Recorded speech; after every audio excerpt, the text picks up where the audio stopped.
Esta es la llamada cárcel del pueblo, uno de los lugares que utilizaba el MLN para llevar a sus secuestrados. Está igual que en 1972. Se entraba por un túnel que estaba muy bien disimulado. Los tupamaros que estaban de guardia habían comenzado a cavar otro túnel para salir hacia las cloacas en caso de ser necesario. Esto fue un símbolo de dos caras. En primer lugar, de la presunta invencibilidad del MLN porque nadie lo lograba encontrar. Después, cuando cayó en mayo del 72, se transformó en uno de los más claros símbolos de la derrota militar de los tupamaros.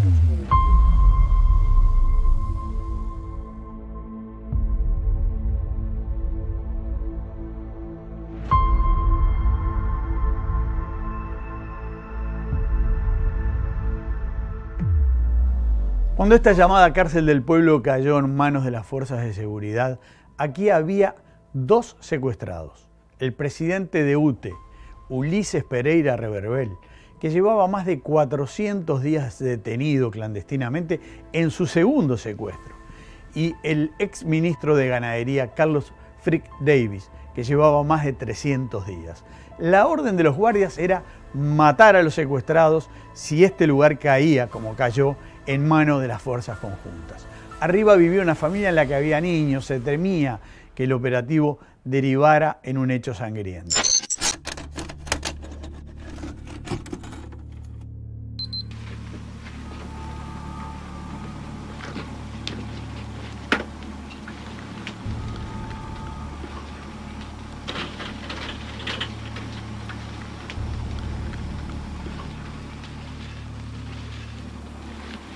Hasta que yo estuve en esta segunda etapa, digamos, de prisión o de secuestro, no pude valorar que realmente se trata de un movimiento revolucionario que ha utilizado la violencia como medio para tratar de llegar al poder.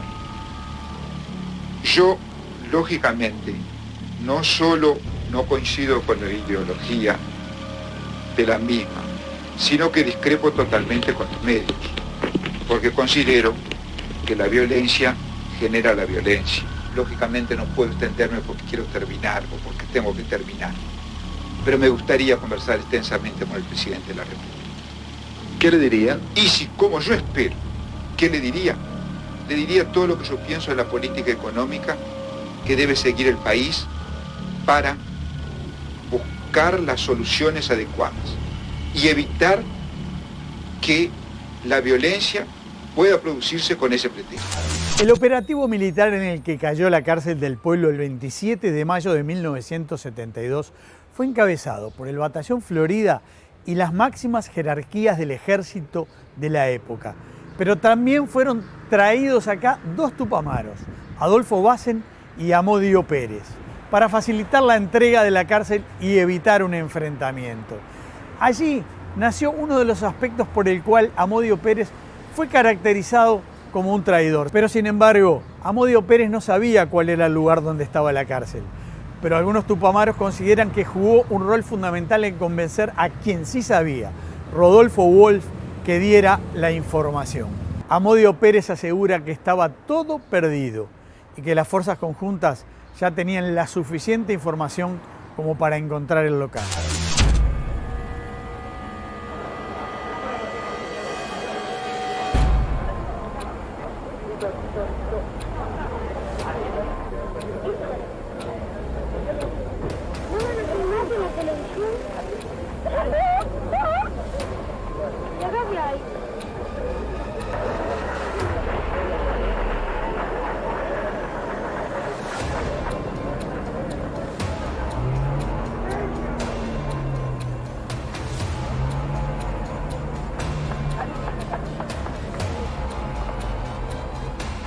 Como se ve, el espacio es muy exiguo. En el fondo, a la izquierda, está lo que era la ducha, rudimentaria, muy bajita. Evidentemente no podía haber una persona parada bañándose. Usted no se considera un traidor. No. Yo me mantuve tupamaro hasta el 15 a mí me ofrecieron el salvoconducto al día siguiente de haberme sacado las pastillas de Valium del estómago, o el mismo día.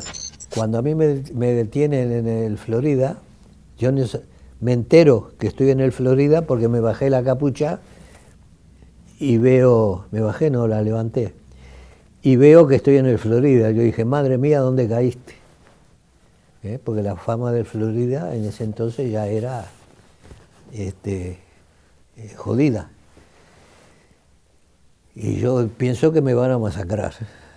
Entonces, como no teníamos cianuro, yo creí que con 50 pastillas de Valium me pasaba para el otro lado. Me las mastiqué, me las tragué, me caí, me habían llevado al plantón, me caí, cuando me despierto estoy en la enfermería. Hubo un personaje del que se habló años, muchísimo, y estuvo desaparecido, y apareció, que fue Amodio Pérez. 2 preguntas. ¿Fue realmente un traidor y fue decisivo en la derrota o no? No, en la derrota no fue decisivo. No fue decisivo. Él conocía poca gente cuando cayó preso en esa oportunidad.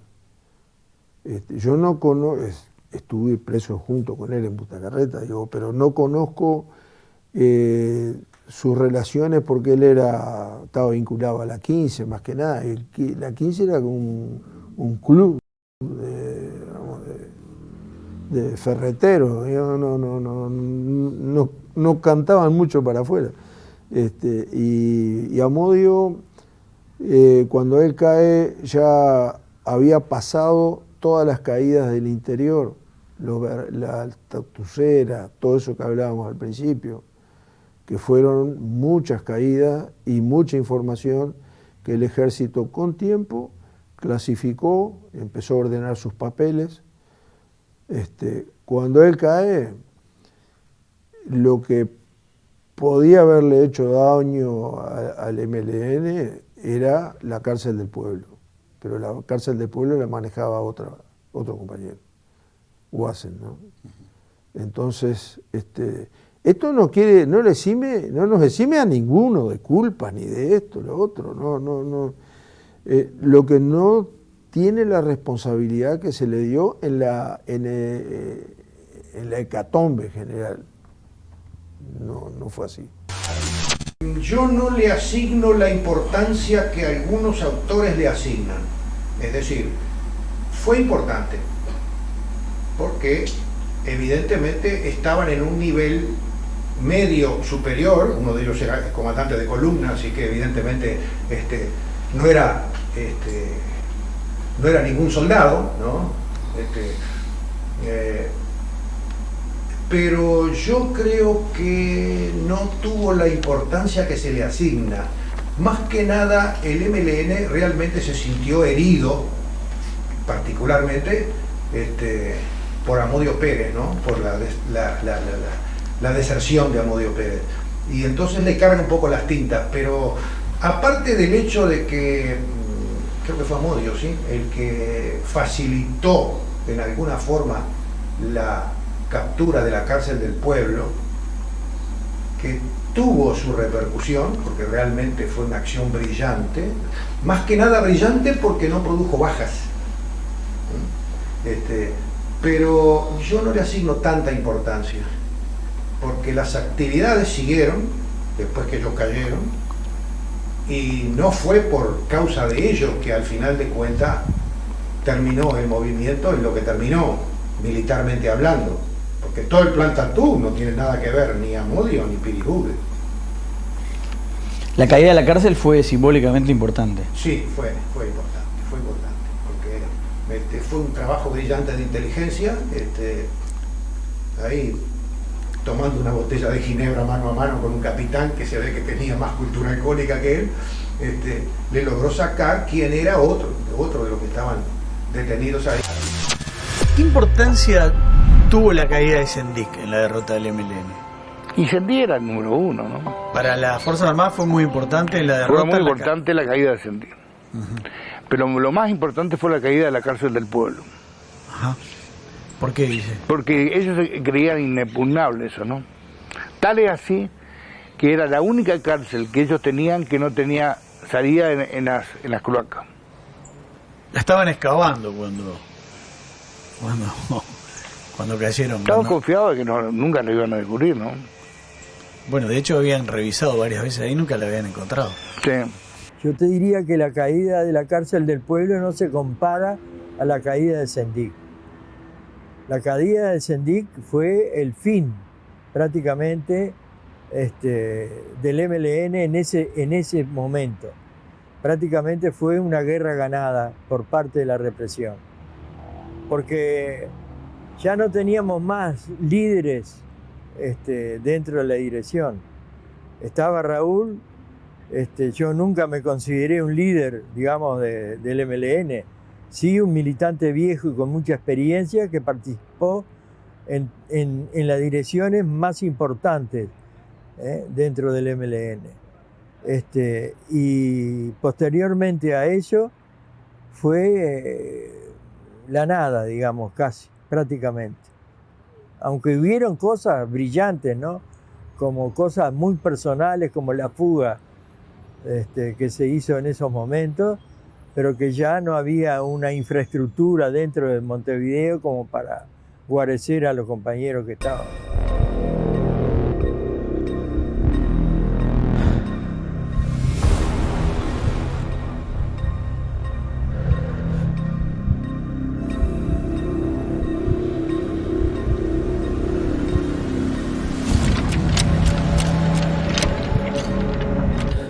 La cárcel del pueblo tuvo un enorme valor de, yo diría, de asunción de lo que significaba el movimiento Tupamaros para la ciudadanía, ¿no? Tener una jaula bajo tierra, sin luz, casi sin aire, en la incertidumbre de una prisión como la que ocurría, era realmente algo muy opresivo, un método de tortura que usó el MLN.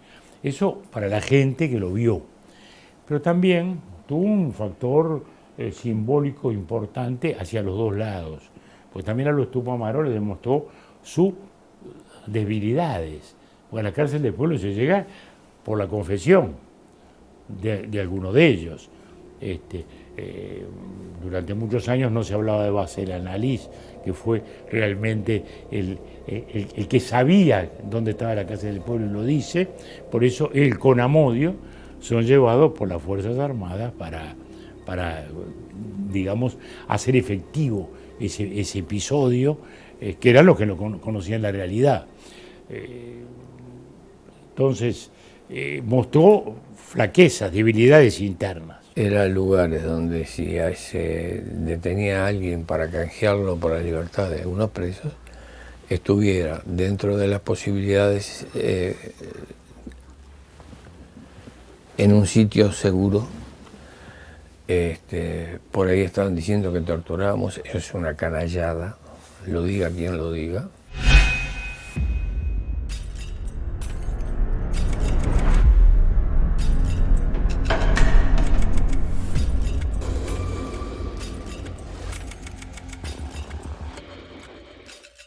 Paradójicamente, este lugar fue utilizado luego por los militares como un centro clandestino de detención, al que trajeron presos políticos de distintas tendencias. Entre otros, estuvo detenido el después presidente Luis Alberto Lacalle Herrera. Sí, yo apenas se produjo el episodio del 27, el día antes, el 26, fui al Parlamento abrigado y con miras de quedarme unos días pensando que iba a haber quienes se encerraran en el Palacio, por lo menos para un gesto, porque se veía venir y se sabía que venía la clausura. Yo no encontré a nadie. Yo en la mañana del 26 anduve por todo el Palacio y no había nadie. Bueno, entonces me volví para mi casa. Producido el episodio, enseguida sacamos una hoja clandestina, Resistencia Blanca, que por supuesto a los 3 días ya sabían quiénes éramos, dónde estábamos, porque el servicio de inteligencia, para ellos era un bollo eso. Y entonces el día 6 de de julio me vinieron a buscar. Julita, mi esposa, estaba con 7 meses de embarazo de la calle Pou. Así que fue un testigo intrauterino. De Luis, del presidente. De Luis, bueno, la calle Pou, en casa se llama la calle Pou, si no, con tanto Luis Alberto es un lío. Estaba la calle Pou, allí, que nació en agosto. Y bueno, y marchamos Rodríguez Labruna y yo, Carlitos. Yo me acuerdo que le pidieron a mi mujer una funda de almohada y me preguntó para qué, era para el procedimiento tradicional. Y ahí fuimos todos con la cara tapada, fuimos a la Casa del Pueblo. La cárcel del Pueblo yo la había conocido porque siendo diputado la habían descubierto. Y siendo diputado hablé con el oficial que estaba a cargo del episodio y entré y bajé a las jaulas. Porque hay que haber visto las jaulas donde estaban los presos, en un pozo, de una humedad, bueno. Y ahí fuimos los días que estuvimos encapuchados. Y de ahí fuimos a la dirección de inteligencia, que era en Boulevard Artigas, frente a la Española. Y ahí estuvimos, apareció, estaba ya López Balestra, estaba Galán, y después apareció Santoro. Entonces somos los compañeros de agosto, de julio de ese mes, de ese año, que siempre nos reuníamos. Bueno, y después de eso volvimos a casa y a encarar la vida. Y me dice, Piribude ya no está. Llegó a un acuerdo con el coronel Trabal y yo te puedo conseguir uno a vos si colaborás con nosotros. Y ellos fundamentalmente iban detrás de Erro, de Wilson, de Seregni. Yo le digo que no tengo información que dar. Cuando el tiempo va pasando, entonces yo me voy enterando de problemas que van teniendo en la interna, porque yo tomaba mate con el asistente de Calcaño, y el asistente de Calcaño me contaba los puteríos. Mataron a fulano, me enteré cómo matan al capitán Busconi en la seccional 20, me enteré que fueron sus propios compañeros que lo habían, porque me lo contaron ellos. Y entonces surge la posibilidad de aquella maraña de información que se maneja desde todas las unidades del interior, que se centralizan en la región militar 1, se centralizaban ahí, de la cual Méndez formaba parte de lo que se llamaba la UCOA, pero que era una información desperdigada, que nadie estaba en condiciones de organizar, porque los soldados eran incapaces de hacerlo y los oficiales querían estar en la guerra. Los galones se ganan en la calle, decían ellos. Y maricón el que no sale, o maricón el que no pega, y maricón el que no. Entonces surge la posibilidad de que yo les ordene eso. ¿Y cuándo acepto yo?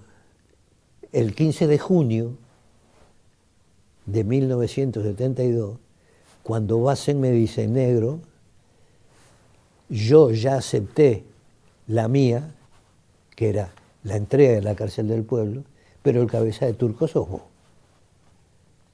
Entonces a mí, el 15 de junio de 1972, no me queda otra que buscarme la vida, porque sé que el MLN va a discutir una tregua, porque me lo cuenta el teniente coronel Legnani, y para eso viene Basen al Florida nuevamente, para discutir la tregua. Entonces yo me encuentro con que el MLN va a llegar a un acuerdo de paz o de lo que sea con las Fuerzas Armadas.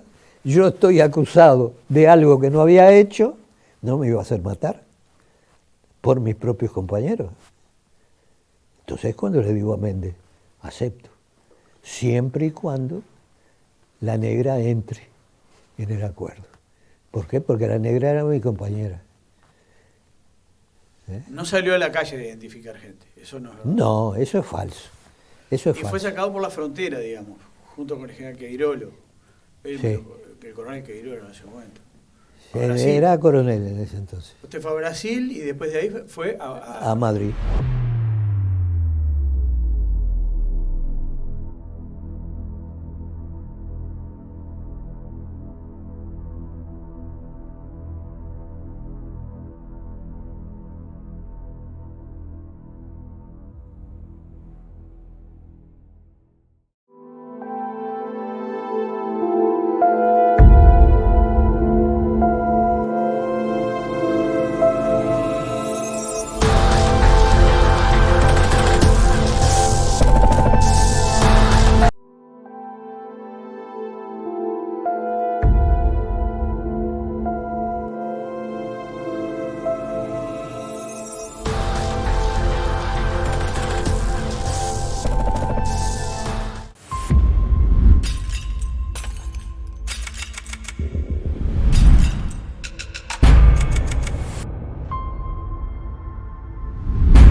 ¿Cuál fue el verdadero objetivo de la creación de un grupo guerrillero en el Uruguay a comienzos de los años 60?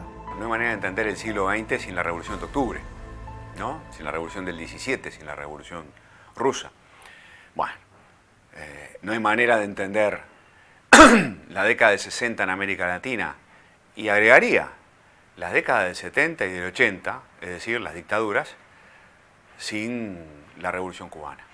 Hay dos grandes revoluciones, tres con la China, ¿no?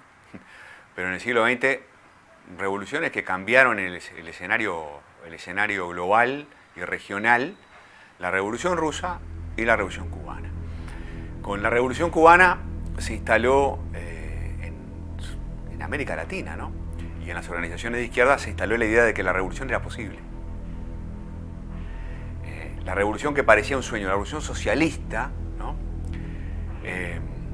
Un mundo postcapitalista, justicia social, sin explotación, se instala como una posibilidad, claro, porque del modo más inesperado, a partir de un foco guerrillero, los cubanos logran tirar la dictadura de Batista y tomar el poder en Cuba, al lado de Estados Unidos. Y entonces, a partir de ahí cambian los códigos con que la izquierda se estaba manejando, las izquierdas de intención revolucionaria se estaban manejando en América Latina. La pregunta que mucha gente se empieza a hacer es, bueno, si los cubanos lograron hacer una revolución socialista a partir de un foco guerrillero, ¿por qué nosotros no?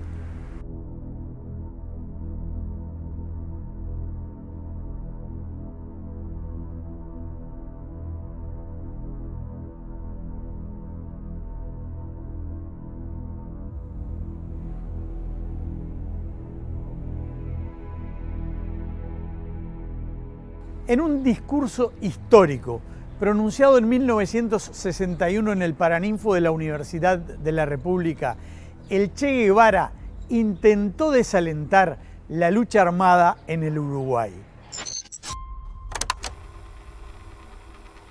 Puedo asegurarles que en nuestra América, en las condiciones actuales, no se da un país donde, como en el Uruguay, se permitan las manifestaciones de las ideas. Ustedes tienen algo que hay que cuidar, que es precisamente la posibilidad de expresar sus ideas, la posibilidad de avanzar por cauces democráticos hasta donde se pueda ir, la posibilidad, en fin, de ir creando esas condiciones que todos esperamos algún día se logren en América, para que podamos ser todos hermanos, para que no haya la explotación del hombre o se mitigue la explotación del hombre por el hombre, sin derramar sangre, sin que se produzca nada de lo que se produjo en Cuba, que es cuando se empieza el primer disparo, nunca se sabe cuándo será el último. Usted escribió un libro cuyo título es muy sugestivo, se llama La guerrilla innecesaria. ¿Por qué ese título? ¿Por qué esa conclusión después de tanto tiempo? Porque creo que fue una equivocación histórica la de haber fundado el MLN y haber llevado la lucha armada en este país, en la cual yo participé. Y la juventud de mi generación tuvo una fuerte presencia. Nosotros le decíamos el viejo a Mujica cuando Mujica tenía 36 años. Éramos todos muy jóvenes. Y creo que la influencia de la Revolución Cubana fue decisiva. La influencia simbólica, metodológica y práctica. Acá yo tuve en mis manos, en un local que quedaba por acá muy cerca, que vinimos a un enfrentamiento que queríamos provocar cerca el día que el MLN tomó el Nivoplas, con una pistola que los cubanos no le habían donado al MLN. Es decir, tuvo mucha incidencia la Revolución Cubana en el rumbo digamos, en contradicción con lo que dijo el Che en el año 61 en el discurso de la universidad, que nos dijo que cuidáramos esto. Y él, de la Revolución Cubana, era de los más feroces. Entonces, también es más... ¿Y por qué no se lo atendió, piensa? La decisión estaba tomada. La decisión estaba tomada. Ya el acuerdo, la manija, eso ya estaba en marcha.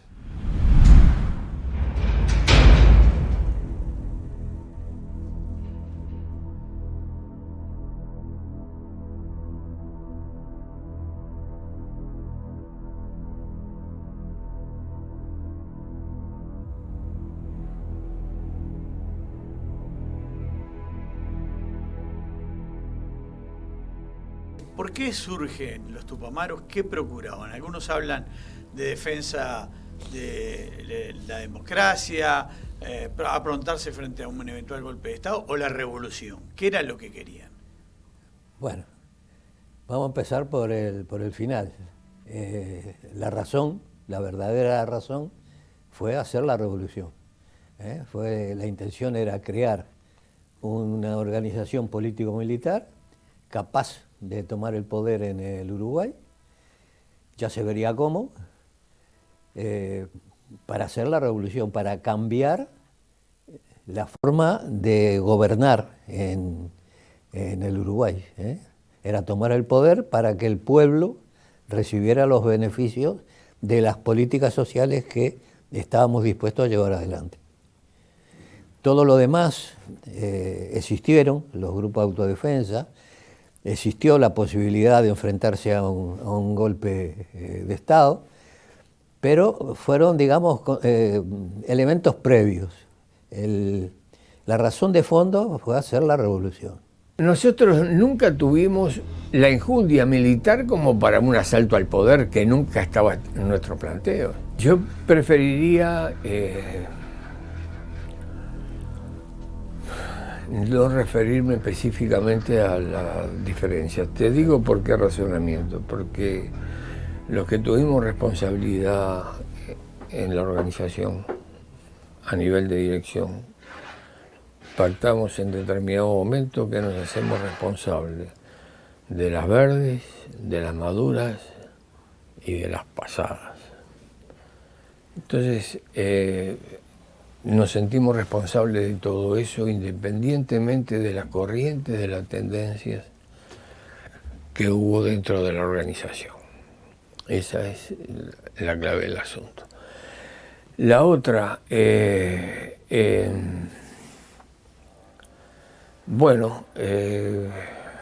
estábamos nutriendo las cárceles de compañeros que tenían experiencia, conocimiento, razones políticas para actuar, pensamiento político, experiencia política, y bueno, la gente se encandiló, hay gente que se encandiló entre los reclutados o reclutables. La guerrilla surge, yo creo, ¿no? Como una respuesta un poco artificial a una situación que, como yo les dije, era del Uruguay que estaba irritado consigo mismo, ¿no? Estaba enojado consigo mismo.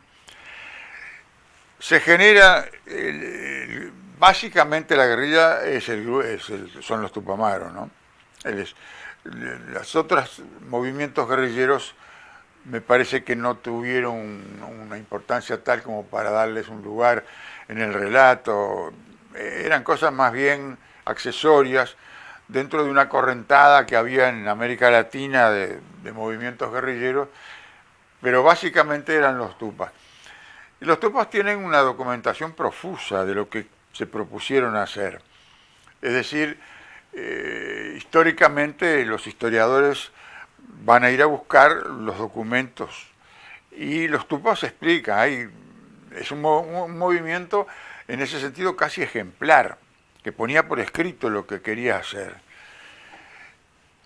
En esa descripción de lo que el movimiento tupamaro comunicaba de sus proyectos, de sus propósitos, si ustedes se fijan, si nosotros nos fijamos ahora, no hay un análisis, no hay una sola cifra, por ejemplo, de estadísticas de pobreza, de trabajo, de desocupación, de lo que sea. Es una cosa muy, muy conceptual, muy influida por la parte más romántica del ejemplo cubano, del Che Guevara y todo eso, a pesar de que el Che Guevara, todos sabemos, estuvo en esos tiempos, unos años antes, en Montevideo, habló en la Universidad de la República y dijo al Uruguay todo, incluido a la gente de izquierda, sobre todo a la gente de izquierda, no se metan con la lucha armada, porque una vez que empiezan los tiros no se sabe cuándo termina, y porque ustedes acá en Uruguay tienen todos los derechos. Yo vengo acá y hablo y digo lo que quiera y nadie me lleva preso, que era una cosa casi singular, insólita en el resto del Uruguay, en el resto de América, perdón, ese nivel de respeto y de libertad que había. Se desoyó ese consejo, esa advertencia del Che Guevara y se continuó con un movimiento armado que ya estaba concebido y funcionando, gestándose antes de que viniera el Che y después siguió, muy influenciada por Cuba y decididamente dirigida a cambiar el sistema de gobierno uruguayo que existía, que se lo consideraba insuficiente, inepto, cambiarlo por otro mediante la fuerza. Después, muchos años después que pasó todo casi, los tupas cambiaron el cassette y es uno de los ejemplos más ilustrados de cómo las cosas, en fin, no son como fueron, sino como se cuentan. Y los tupas elaboraron después un relato en el cual se describían a sí mismos como los luchadores que se habían levantado en armas contra la dictadura militar, cosa que hasta ellos mismos saben y está en sus propios documentos que no es así. Muchos blancos, gente que en realidad defendían ideas liberales. Es cierto, el MLN, bien lo dices tú, era un movimiento heterogéneo, tenía gente que venía de muy diversos lugares. Sin embargo, el MLN fue ortodoxamente marxista.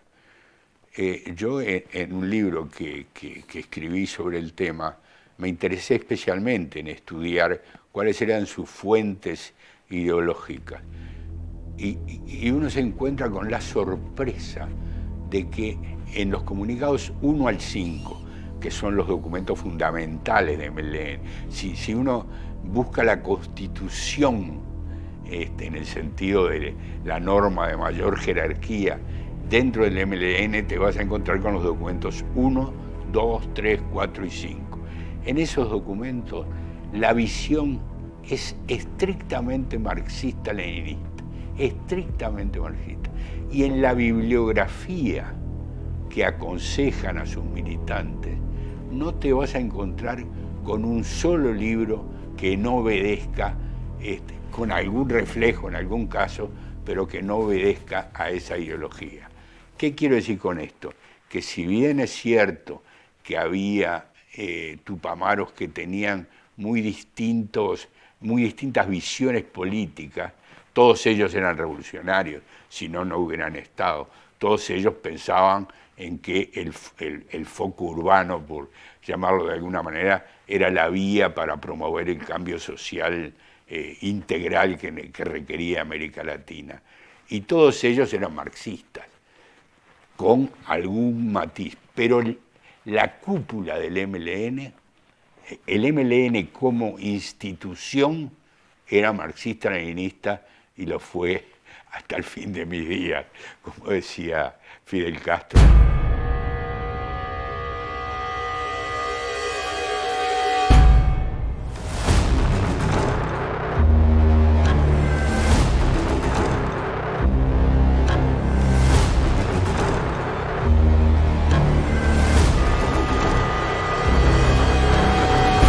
La aparición de grupos de ultraderecha que utilizaron la violencia se sumó a este escenario complejo. Los grupos de ultraderecha, básicamente el Escuadrón de la Muerte, y no solo el Escuadrón de la Muerte, hay otros grupos, si se quiere, más civiles de la derecha, han sido menos estudiados. Yo creo que son una reacción a una tendencia, vamos a decirlo así, son grupos que asumen el mismo idioma de lo que querían combatir, es decir, el recurso a la violencia y el sustraerse de la disciplina democrática, digamos así, de los medios pacíficos democráticos de buscar las transformaciones de la sociedad. Son grupos reactivos, claramente, de una ideología muy esquemática, mucho más esquemática que los tupas. Los tupas tienen una elaboración bastante mayor, teórica. Es una reacción muy esquemática y no ha sido tan estudiado, por lo menos yo no tengo más, digamos así, más detalles sobre los cuales abundar de estos grupos. Yo los interpreté siempre como una reacción muy primaria a una situación, digamos así, de violencia revolucionaria, de pretensiones de esa naturaleza. La guerrilla nace en el Uruguay en un momento de mucha represión, de manera que yo creo que tuvo bastante relevancia en la sociedad uruguaya su presencia, tuvo bastante relevancia. Fíjate que tiene una mano política directa en el Frente Amplio, que es el antiguo 26 de marzo, y yo no me puedo olvidar que el delegado del 26 de marzo a la mesa política del Frente era Mario Benedetti.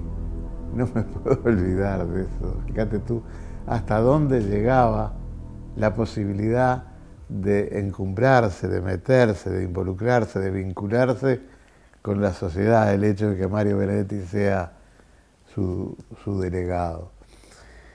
Y la extrema derecha la estoy sintiendo hoy en el mundo internacional, la estoy sintiendo, la sentí allí en los grupos militares, la sentí allí con el gobierno de Pacheco, ¿no es cierto?, con la represión. Y de alguna manera, pero bueno, Pacheco gana la elección del 71, ¿no? Él no puede, pero sí Bordaberry. De manera que se da un fenómeno realmente novedoso en el sentido de que, te voy a hacer un cuento de Ramón Trabal, que yo conocí.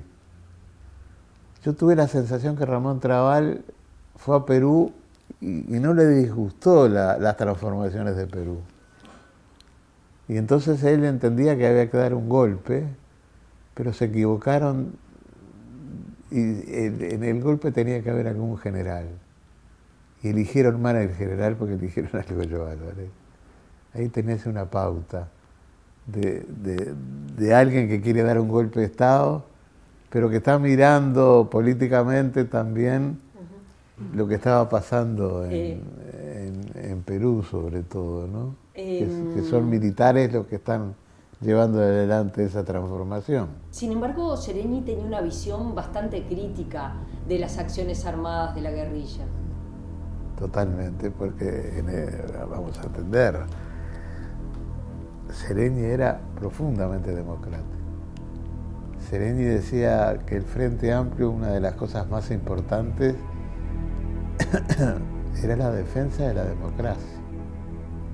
Seregni le ofrecieron de alguna manera participar en un golpe allá cuando la muerte de Gestido y Seregni dijo de ninguna manera.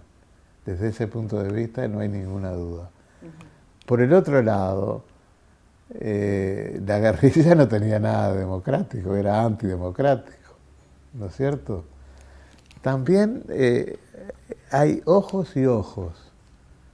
Los ojos de la década del 60 muchas veces aparecía en la izquierda como democracia con K. La idea de que la izquierda tenía que tener estructuras de autodefensa. Es decir, en la forja del MLN está la Revolución Cubana, el fracaso electoral de la izquierda, y particularmente del Partido Socialista, en esas elecciones de principios de los 60, y la idea de la autodefensa, la idea de, las Fuerzas Armadas, los militares, el imperialismo, ¿no? En fin, van a impedir de alguna forma, y de alguna forma violenta, van a impedir de esa manera, violentamente, que las izquierdas prosperen. Se van juntando como estas tres corrientes, estas tres creencias, y a partir de ahí empiezan las primeras acciones que tienen muy poco de planificado y muy poco de muy poco de acordado. Cuando Raúl Sendic decide ir al tiro suizo, la noche del 31 de julio del 63, no había mucha gente que estuviera enterada y mucha gente que estuviera de acuerdo. Lo hace porque consideraba que había que empezar a hacer algo y empezar a hacer algo distinto. Sendic tuvo una importancia fundamental en el desarrollo del MLN. Sin Sendic, yo no sé si el MLN hubiera sido posible, porque Sendic fue un factor aglutinante, por lo menos en los primeros tiempos.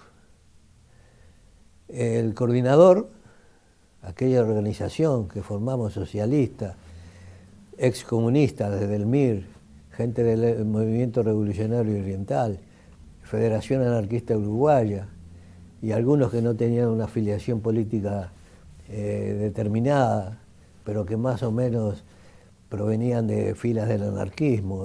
Sendic tenía una personalidad muy particular. Él siempre fue un ave solitaria. A él le servía la lucha armada en función de hacer crecer el ambiente social, pero no porque él fuera un tipo apegado a las organizaciones, ni siquiera el personalismo, ¿no?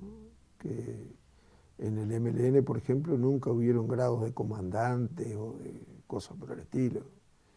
Nunca hubo un jefe indiscutido, único del MLN, de secretario general, ese tipo de cosas no hubo. Sendic era eso, ¿no? Era un tipo que tenía un grado de tolerancia en la cuestión interna, ¿no? Bastante grande. Y por supuesto él odiaba la bomba, por ejemplo, siempre se opuso a las acciones de sabotajes, yo qué sé, la Sudantez, por ejemplo, cuando aquello fue tremendo, ¿no? No tenía esa cabeza él creía más en los golpes que provocaran una consecuencia política, en eso creía. Y no creía en las organizaciones rígidas y disciplinadas. Por eso termina alejándose de alguna manera. Y sí, siempre anduvo medio alejado.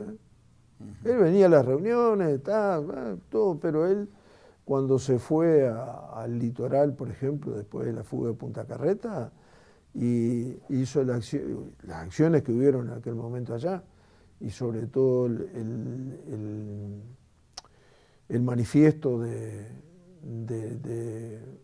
aeropuerto, la toma del aeropuerto. La toma del aeropuerto es puño y letra de Sendik. Cuando en aquel momento hacía crujir todo, porque en el interior estaba, como decía al principio, era una retaguardia, era cambiarle el rol a algo que estaba muy establecido y muy probado. Ahora, la caída de Sendik fue uno de los símbolos más claros de la derrota, ¿no? Sí.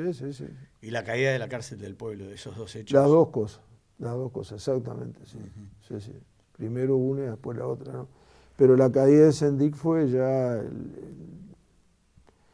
y los militares lo sabían, ¿no? Estaban buscándolo de forma desesperada. ¿Y qué peso tuvo en este proceso de derrota las ofensivas? ¿Qué peso tuvieron las ofensivas del 14 de abril y el 18 de mayo? Bueno, bastante, porque a raíz de digamos, en la debacle, ¿no? Porque el MLN no estaba preparado para eso. La directiva no estaba preparada, no tenía unidad de criterio con respecto a esto. Lo del 14 de abril se discutió mucho, ¿no? Se discutió mucho. ¿Usted estuvo enfrentado en algún momento con Sendik? Yo estuve enfrentado porque creí que Sendik estaba equivocado. ¿Equivocado en qué sentido? Él quería convertir al MLN en la guerrilla rural. El segundo frente era eso, era llevar el enfrentamiento al interior del país, si no había condiciones. Lo del Plan Tatú, lo de los pozos, lo de vivir enterrado, eso fue un descalabro total. Total. Cuando les decíamos, pero ¿y de qué van a vivir? Vamos a salir a carnear, decían. Vamos a politizar el campo desde la tatucera, pero por favor. ¿Cómo va? Si los chiquilines que metieron en los agujeros no sabían ni matar una gallina, ¿iban a salir a carnear? ¿A carnear qué? Si en el interior se movía una hoja y a kilómetros de distancia se enteraba todo el mundo. Sí, los primeros en decir quiénes estaban ahí era la gente del campo. La gente del campo que tenía a sus familiares miembros en el cuartel. Eran los soldados del cuartel. Por favor, y además el abastecimiento, había que hacer los remedios, las medicinas, había que llevarlo desde la ciudad. ¿A dónde iba Zampayo en su camioneta? Cada 2 por 3. A llevar las medicinas, claro, lo agarraron a Zampayo y para adentro. Y a través de Zampayo, Y así en todos lados. La caída de Sendik naturalmente fue una especie de final del episodio militar. Cayó en la Ciudad Vieja y lo aprendió la Armada. No fue el ejército. Sendik era el símbolo, fue el líder político del movimiento y su caída era una especie de punto final. Por eso fue muy poco después que podemos decir que la acción guerrillera propiamente dicha terminó.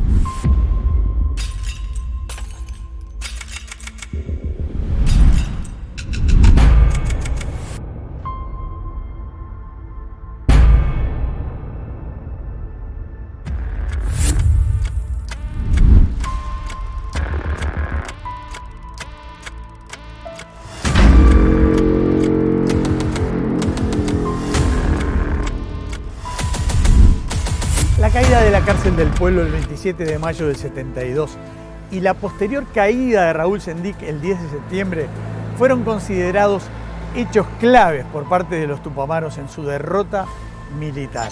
Entre ambas fechas, sin embargo, siguieron ocurriendo hechos muy relevantes, entre ellos diálogos clandestinos en los cuarteles entre tupamaros y oficiales del ejército, tortura, atentados y un hecho político clave que tendría consecuencias en el propio gobierno: la detención por parte del ejército del líder de la 15, Jorge Valle. Pero estos y otros temas van a ser motivo de próximos especiales de Canal 5.